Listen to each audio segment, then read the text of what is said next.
मैं गरिमा अग्रवाल आप सभी का वंदन करती हूँ, अभिनंदन करती हूँ। हमारे आज की वीडियो में आगे हम जानते हैं कि कार्तिक स्नान और तारा भोजन व्रत नियम कैसे लिया जाता है, इसकी क्या विधि होती है, साथ ही इनका उद्यापन कैसे किया जाता है।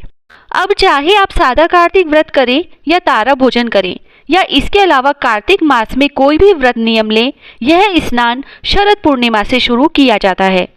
लेकिन यदि किसी कारणवश आप यह शरद पूर्णिमा से शुरू नहीं कर पाए हैं तो करवा चौथ से भी कार्तिक स्नान शुरू कर सकते हैं।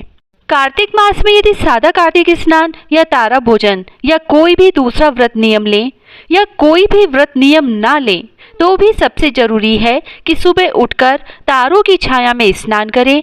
स्नान आदि के बाद रोजाना तुलसी, पीपल, बड़, कदम, केला, आंवला, पथवारी आदि का पूजन करें, दीप जलाएं, परिक्रमा करें।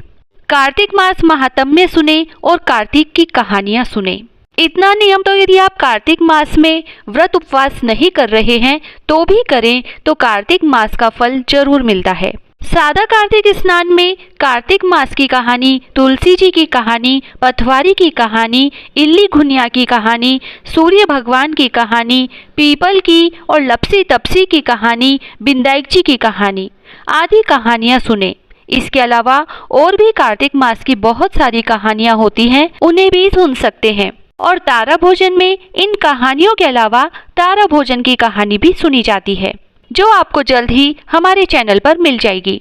बाकी कहानियों का वीडियो भी आपको जल्द ही हमारे चैनल पर मिल जाएगा, जिसमें कार्तिक मास में सुनी जाने वाली जरूरी कहानियां आपको एक ही वीडियो में मिलेगी। सादा कार्तिक स्नान में आप एक समय कभी भी भोजन कर सकते हैं, लेकिन तारा भोजन में पूरे कार्तिक मास में रोजाना शाम को तारे देखकर, अर्घ्य देकर ही खाना खाया जाता है। दोनों ही व्रत में सुबह शाम दीप जलावें।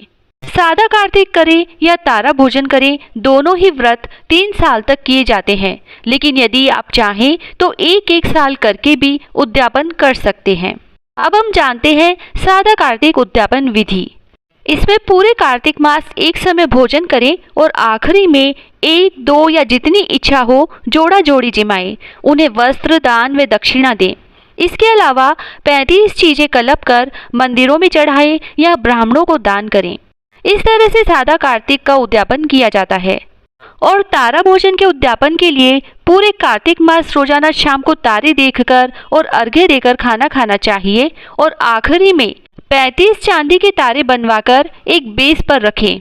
बेस यानी एक साड़ी, ब्लाउज, पेटीकोट, सुहाग का सामान और चाहे तो जेंट्स के कपड़े भी रखें। दक्षिणा रखें और फिर उन सबको कलप कर मंदिर में चढ़ाएं। उसके अलावा 1, 2 या जितनी भी श्रद्धा हो जोड़ा जोड़ी जरूर जिमाएं, फिर उन्हें वस्त्र, दान व दक्षिणा दें। इसके अलावा आप दोनों ही व्रत में राई की कहानी का नियम भी ले सकते हैं।